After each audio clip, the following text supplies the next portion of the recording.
اللہ نے جتنی نعمتیں دی ہیں ان تمام نعمتوں پر بھی شکر گزاری کرنی ہے، اللہ نعمتوں میں اضافہ فرماتے ہیں، لیکن یہ ایسی نعمت ہے جس پر شکر گزاری میں مزید اضافہ ہونا چاہیے، اس لیے کہ دنیا کے سارے علوم جو ہیں، آپ ڈاکٹر بن جائیں، انجینئر بن جائیں، لائر بن جائیں، یہ پروفیسر بن جائیں، یہ علوم جو آپ حاصل کریں گے یہ آپ کی زندگی تک ہی نفع دینے والی ہے۔ ہمیں سے آپ کا کسی کا انتقال ہو گیا، وہ علم ان کے لیے نافع نہیں ہے، نفع بخش نہیں ہے، اسے فائدہ نہیں دیتا، بس اس سے جو نہیں فائدہ انہوں نے حاصل کر لیا وہیں تک کوئی نہیں۔ لیکن علم دین یہ ایسا علم ہے کہ جو زندگی میں بھی نافع ہے، ماں بعد زندگی کے، موت کے بعد کی جو زندگی ہے، اخروی کی زندگی، زندگی کے بعد کی جو زندگی ہے اس میں بھی نافع ہے۔ اس کی بنیاد پر اللہ تبارک و تعالی اس مرنے والے کے ساتھ اور جو عالم حافظ مرا ہے اس کے والدین کے ساتھ، بلکہ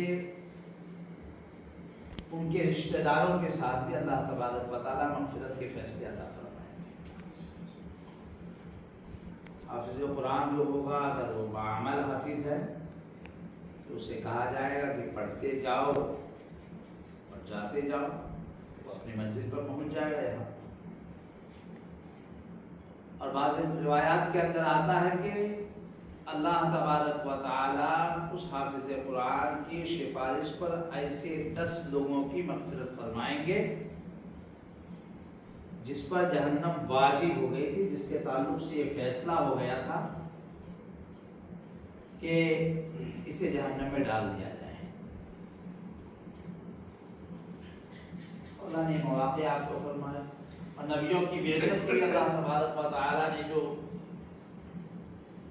ان کا کام جو گنایا ہے اس میں سے ایک کام ہے یتلو علیہم آیاتہ و یزکیہم، کہ وہ ان آیات کی تلاوت امتوں میں کیا کرتے ہیں۔ اسی لیے قرآن کی تلاوت بھی باعث اجر و ثواب ہے، قرآن کا سمجھنا، اس کا پڑھنا بھی۔ اسی لیے اس قرآن کو پڑھنے والے اور پڑھانے والوں کے تعلق سے اللہ کے نبی نے فرمایا کہ خیرکم من تعلم القرآن وعلمہ۔ نبی صلی اللہ علیہ وسلم کی وہ حدیث جن کو جوامع الکلم کہا جاتا ہے، جو الفاظ کے اعتبار سے بہت چھوٹی حدیثیں ہیں، جو معانی کے اعتبار سے بہت وسیع ہیں، اس میں اللہ کے نبی نے فرمائی، یہ حدیث بھی اسی حدیث میں سے ایک حدیث ہے کہ تم میں بہترین شخص وہ ہے کہ جو قرآن پڑھے اور پڑھائے۔ یہ نہیں کہا گیا کہ جو ڈاکٹر بنے، انجینئر بنے، لائر بنے، پروفیسر بنے، ٹیچر بنے، ان کے تعلق سے قرآن نے نہیں کہا، لیکن قرآن پڑھنے والوں کے تعلق سے اللہ کے نبی نے کہا کہ سب سے بہترین شخص اس زمین پر وہ ہے جو قرآن پڑھے اور پڑھائے۔ تو اللہ نے آپ کو یہ مواقع میسر فرمائے ہیں،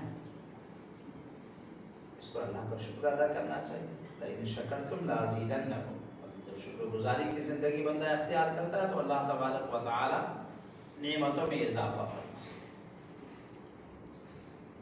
اس لیے اللہ نے یہ موقع عطا فرمایا کہ اس موقع کی قدردانی کریں اور اس کا بھرپور فائدہ اٹھائیں۔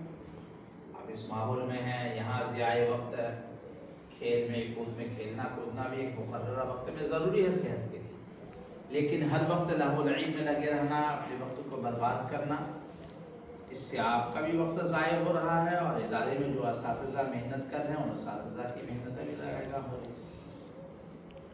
کیونکہ اساتذہ جو ذمہ داری ادا کر رہے ہیں یہ بڑی عظیم ذمہ داری ہے۔ پہاڑوں پر کبھی آپ چڑھے ہوں گے، پہاڑوں پر چڑھنا، پستی سے بلندی کی طرف جانا بہت دشوار کن ہوتا ہے۔ عام راستے میں لوگ بہت تیزی سے 1 کلومیٹر چلے جاتے ہیں، لیکن وہی 1 کلومیٹر پہاڑوں پر چڑھنے کے لیے اونچائی پر ان کو کئی گھنٹے لگ جاتے ہیں، اور خود بھی جسم کو بڑی مشقتوں سے گزرنا پڑتا ہے۔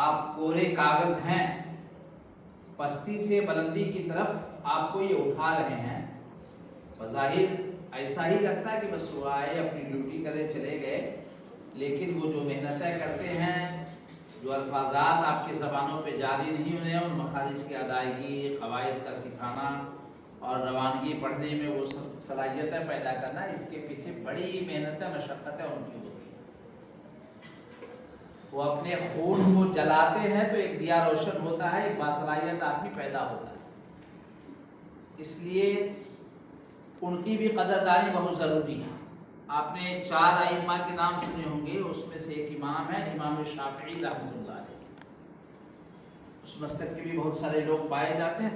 آپ جب تعلیم حاصل کر رہے تھے اس وقت آپ نے اپنے استاذ حضرت وکیع سے اپنے کند ذہنی کی شکایت کی. شکوت الی وکیع سوء حفظی فاوصانی الی ترک المعاصی. انہوں نے شکایت کی کہ مجھے سبق یاد نہیں ہوتا، جو میں پڑھتا ہوں مجھے یاد نہیں رہتا. تو ان کے استاذ نے ان کو وصیت کی، اس بات کی نصیحت کی، اس بات کی کہ گناہوں کو ترک کرو. کیوں؟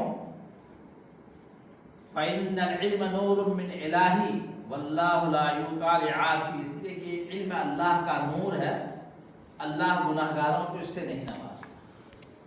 اساتذہ کی نافرمانی، کتابوں کی بے ادبی، مساجد کی بے ادبی، جس ماحول میں آپ ہیں، اس نورانی مجلس میں آپ یہاں تعلیم حاصل کرتے ہیں، اس نورانی گھر میں جس کو فرشتے ہر وقت اپنے رحمتوں سے ڈھانپے رہتے ہیں، یہ تمام چیزیں بھی گناہ ہیں اور گناہوں کے ساتھ. اس لیے یہاں پر کتابوں کے خاص سے قرآن مقدسہ، یا اگر نورانی قاعدہ میں بھی آپ ہیں اس میں بھی تو وہی آیتیں ہیں، وہی الفاظ ہیں، اسی کے الفاظ کو چھوٹے چھوٹے کر کے پہلے، بلکہ اواخر سبق میں آپ جب جائیں گے تو مکمل آیتیں بھی ہیں. تو ایک ایک لفظ، ایک ایک حرف اس کا ادب کو چاہتا ہے اور اس کا ادب کرنا لازم بھی ہے. اس کی بھی بے ادبی گناہ ہے، جیسے تمام قرآن مجید کی بے ادبی گناہ ہے، ایسے ہی چونکہ قرآن مقدسہ کے ایک حرف سے بھی جو چیزیں جڑ گئی وہ مقدس بن گئی، وہ محترم ہو گئی. کپڑا ہم آپ پہنے ہوئے ہیں یہ اتنا محترم نہیں ہے، چاہے کتنی اچھی کوالٹی کا ہو، اور جو قرآن کا جزدان بن جاتا ہے وہ مقدس ہو جاتا ہے، اسے لوگ آنکھوں سے لگاتے ہیں. عام کاغذوں پر کچھ چیزیں لکھی جاتی ہیں، اس کو وہ درجہ میسر نہیں ہے، لیکن جس پر قرآن کی آیتیں لکھی ہوئی ہیں مقدس ہے.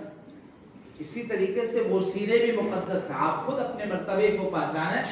جن سینوں میں قرآن کا لفظ ہے محفوظ ہوگا، اللہ تبارک و تعالی